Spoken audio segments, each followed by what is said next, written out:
Lakas na. Gusto lang kwento sa inyo lahat bago ako magsimula. Isang gabi,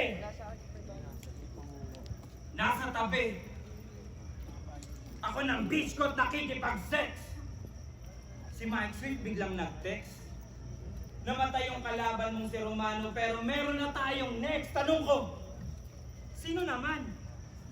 Sagot sa akin ni Mike, si Unico.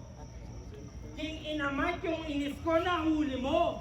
Unico, paano ka papantay kung hindi nga umabot yung lodi mo? So nag-move on kami. Napunta kay Mr. Flo King. Isang rapper na walang halaga, 1,000 lang yung costing. Nagpalaki ng katawan para mapatakpan ang kanyang pagka-bonjing. Hindi gumana yung mic check 1, 2 niya sa pagra-rap. Kaya yung 1, 2, dinaan na lang sa boxing. Tsaka anong panama mo? Ha? Pupunahin mo yung mga turo? O yung mga nagawa kong kanta? Tangina ka bago ka mamusga, nagkahitsong ka na ba? Wala kang aura. Walang dating sa masa. Kahit ikaw ay ikahon tapos buksan, hindi na nakakasorpresa. Lagyan mo na lang ng tali yung leg mo, magpigti ka na punyeta.